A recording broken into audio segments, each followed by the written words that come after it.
I grew up in the South, and actually we moved from Denver, Colorado, my family. My father was first black prison chaplain for the state of Alabama. And when we came here, I didn't know what the N-word was. I didn't know what it was. My school teachers used it. My immediate community used it. I grew up in a community prior to Montgomery, Alabama.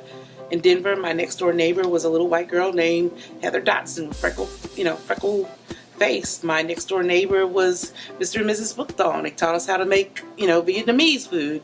Up the street, you had the Hernandez family. But when you came to Alabama, it was a very segregated community. And so I was bullied in school simply because I had good diction. We didn't talk slow. And so there was a lot of bullying. There was a lot of name calling. And my father said to me one day, my third day of suspension, I was suspended for fighting all the time. I was always defending myself. And he says, if you don't change your mind, if you don't change the way you react, if you don't change the way you deal with people who don't necessarily like you, you're going to be in Tutwiler. And Tutwiler prison is a women's prison. And because he's the first black prison chaplain, I would go to these prisons with him. So I knew the women of Tutwiler. And I'm like, that's not the place for me. So my last suspension, my father says, you're not going to sit here and watch Oprah Winfrey all day. And he gave me some paint, and he gave me some t-shirts, and he said, find yourself. I don't know how you do it, but you find yourself. And those next 3 days, I painted all of these t-shirts, and I took them to school the next day, and I sold them. And so from that, art saved my life. It calmed me down. It, gave me a new perspective of my capabilities, and I'm able to create something beautiful. And then I became a historian. I started looking into history because in the South, they teach you the lost cause. They teach you that, to be empathetic or sympathetic towards the civil rights or the Civil War. Gone with the Wind. That it was all romanticized. That, the slaves on the plantation was happy. And when you talk about slavery, which they didn't talk about it in the real light in which it is, I started seeking out the truth for myself at the age of 13, 14 years old. And so fast forward, I went to college in Atlanta, graduated high school, went to college in Atlanta, and my parents called me and said, we need you to come home. We have an outreach ministry. We're trying to reach people in the community. We need help. So I said, if I come, you have to let me start a youth organization of some kind. And they allowed me to do that. So I came back 2002, and we started taking young people and exposing them to people like Brian Stevenson, real life people, Angela Davis, and we started organizing trips to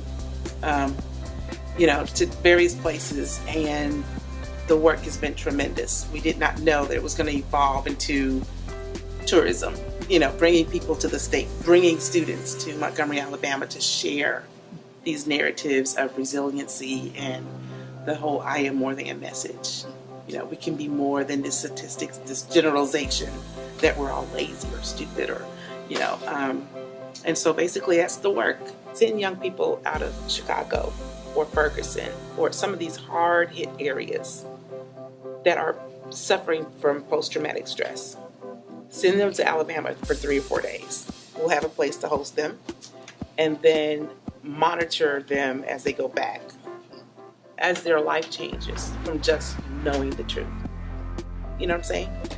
Just exposing them to this Southern culture. I mean, it's a wonderful culture as it relates to, the hospitality that we offer. But then again, the resiliency. I can't get enough in saying that. These people were resilient to walk 54 miles in the cold. You know what I'm saying? And you got corns and bunions. But yet they did that so that their children could have a better future. Our children are so brilliant that they will go through measures. And this is one measure, art. How art was used to continue a legacy of dehumanization. Jim Crow, minstrel shows. Somebody took great care in creating mammies, these caricatures, to make people feel inferior. You know what I'm saying? So, what is it? The truth shall make us free. We mentor, we teach entrepreneurship. I always tell my students, you don't need to go out here and try to get a job, create your own, whatever your passion is. So we're passionate about entrepreneurship, so we teach classes on that.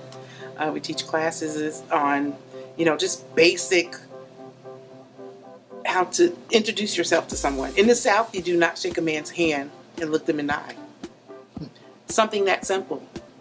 Simple introduction. So we teach them basic life skills, and so that's my work. And, a lot of art, we use art as one of the main tools, and it's working.